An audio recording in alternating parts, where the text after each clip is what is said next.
You grew up believing the middle class was the safest place to be. Stable job, comfortable life, security, respect. But what if I told you the middle class was never built to protect you? It was built to contain you. What if the comfort you were promised was the very thing keeping you from moving? Because the biggest trap in the financial system isn't poverty, it's comfortable survival.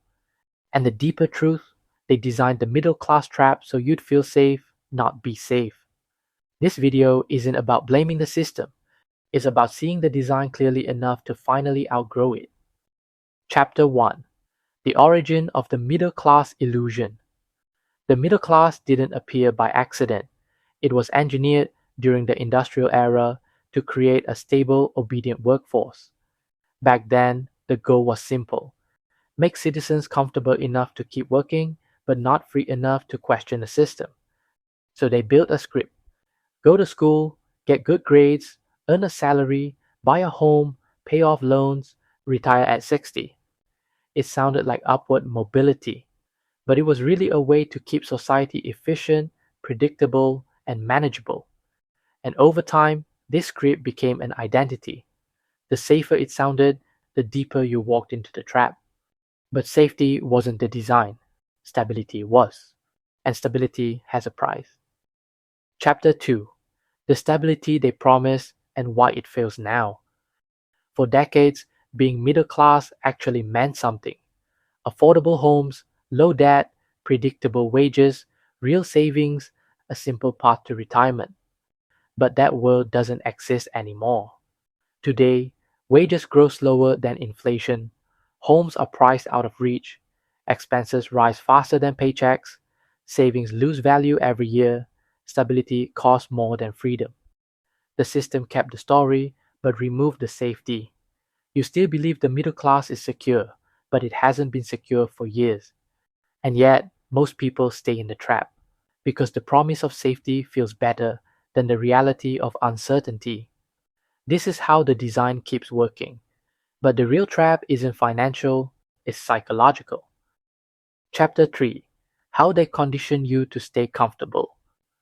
The strongest trap is the one you don't question. Look back at your life. School taught you to follow instructions. Parents taught you to avoid risk. Society taught you to fear failure. Culture taught you to chase titles, not freedom. And the moment you get your first salary, the system locks in. Because now you have bills, rent, commitments, lifestyle expectations, people to impress, and a reputation to maintain. This is how they keep you obedient, not by force, by responsibility. The more comfortable you get, the more you fear losing it. And that fear keeps you exactly where they want you.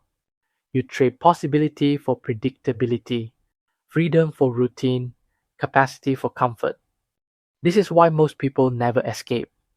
And when the trap tightens, it creates the next layer.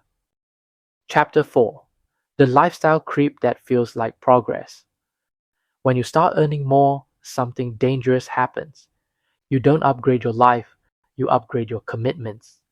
A slightly nicer car, a slightly bigger home, more subscriptions, more conveniences, more expectations from yourself and others.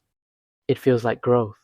It's actually a more expensive trap because every upgrade raises the minimum income you need to survive. Your lifestyle becomes a cage that demands maintenance. And once commitments lock in, risk becomes impossible.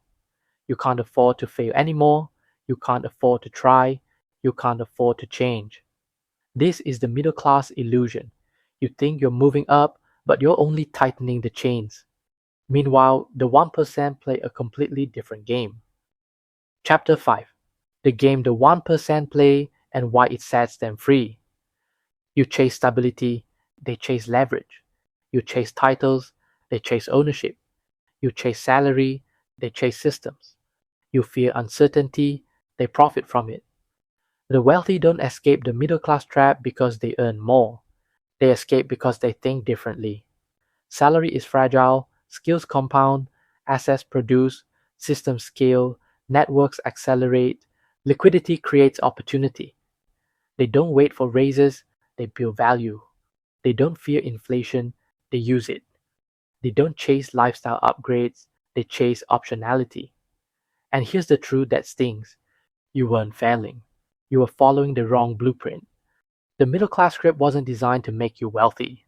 It was designed to keep society stable, which is why the only way out is to write a new script. So, what does the escape actually look like? Chapter 6: The Escape Path They Never Taught You. Escaping the middle class trap isn't about quitting your job, it's about shifting your identity.